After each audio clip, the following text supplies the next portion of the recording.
नमस्कार विद्यार्थी मित्रांनो, इतिहास लेखन भारतीय परंपरा या प्रकरणाच्या माध्यमातून आपण प्राचीन काळातील इतिहास लेखन आणि मध्ययुगीन काळातील इतिहास लेखन याचा आढावा आपण घेतलेला आहे।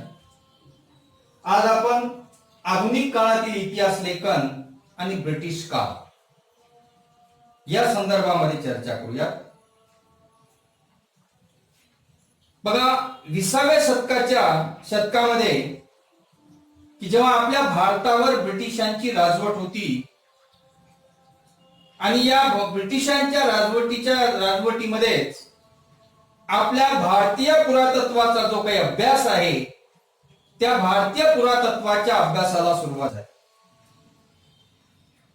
आपल्या भारताच्या पुरातत्व संरक्षण खात्याचे पहिले जे सरसंचालक होते ते होते अलेक्झांडर कनिंगहॅम।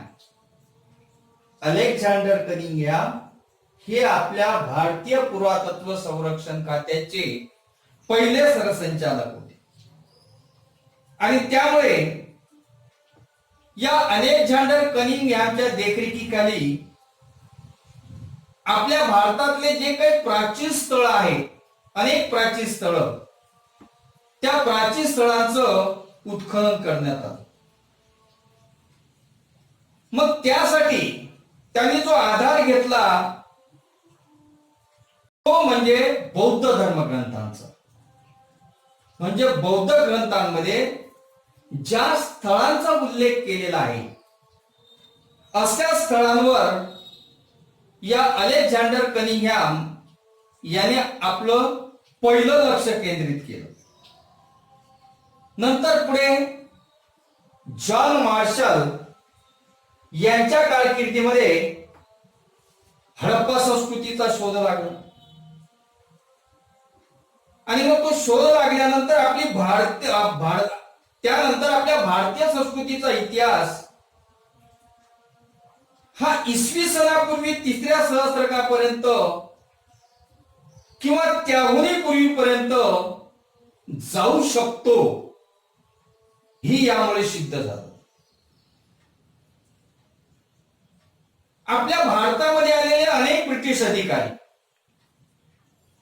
आणि या ब्रिटिश अधिकाऱ्यांनी आपला भारताचा जो काही इतिहास आहे त्या इतिहासासंबंधीचं लेखन त्यांनी त्या काळामध्ये केलं। पण त्यांनी जे लेखन केलं त्या लेखनावर त्यांचा जो काही वसाहतवादी जो काही धोरण आहे त्या वसाहतवादी धोरणाचा प्रभाव आपल्याला त्या ब्रिटिश अधिकाऱ्यांच्या लेखनावर दिसून येतो। त्यानंतर जेम्स मिल याने ग्रंथ लिहिलेला आहे, तो ग्रंथ आहे the history of British India आणि या ग्रंथाचे सुद्धा जवळपास 1817 साली 3 खंड प्रसिद्ध करण्यात आले।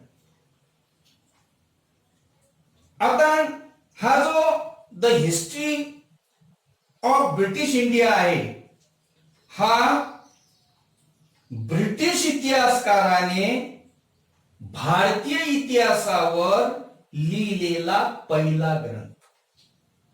लक्षात घ्या, the history of British India हा ब्रिटिश इतिहासकाराने भारतीय इतिहासावर लिहिलेला पहिला ग्रंथ। या लेखनामध्ये किंवा याने जे काही लेखन केलं त्या लेखनामध्ये वस्तुनिष्ठ दृष्टिकोनाचा अभाव आणि भारतीय संस्कृतीच्या विविध पैलू संबंधीचा पूर्वग्रहदूषित दृष्टिकोन आपल्याला स्पष्टपणे त्यामध्ये दिसून येतो। कारण त्यांची विचारसरणी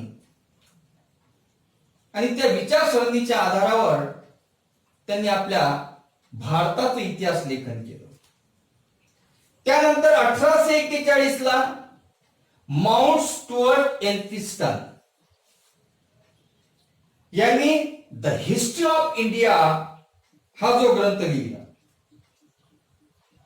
आता हे माउंट स्टोअर्स एल्फिन्स्टन जे आहे ते 1819 ते 1827 या काळामध्ये आपल्या मुंबईचे गव्हर्नर म्हणून सुद्धा होते. आता आपला जो भारताचा इतिहास आहे त्या भारताच्या इतिहासामध्ये मराठी साम्राज्याचा जो काही कालखंड आहे त्या मराठी साम्राज्याच्या कालखंडाचं जे स्थान आहे ते स्थान सुद्धा अत्यंत महत्वाचं आहे.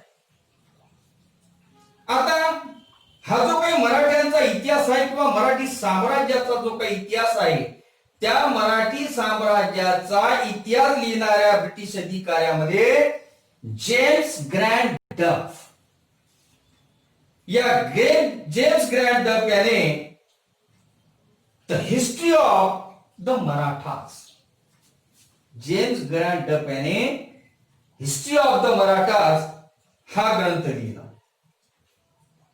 आता द हिस्ट्री ऑफ मराठास या ग्रंथाचे सुद्धा 3 खंड आहेत. आपल्या भारताची जी संस्कृती आहे त्याचबरोबर आपला जो इतिहास आहे ही संस्कृती आणि इतिहास कमी लेखण्याची जे काही वृत्ती आहे प्रवृत्ती आहे ती ब्रिटिश अधिकाऱ्यांची वृत्ती या ग्रँड डफ याच्या लेखनात सुद्धा आपल्याला दिसून येते.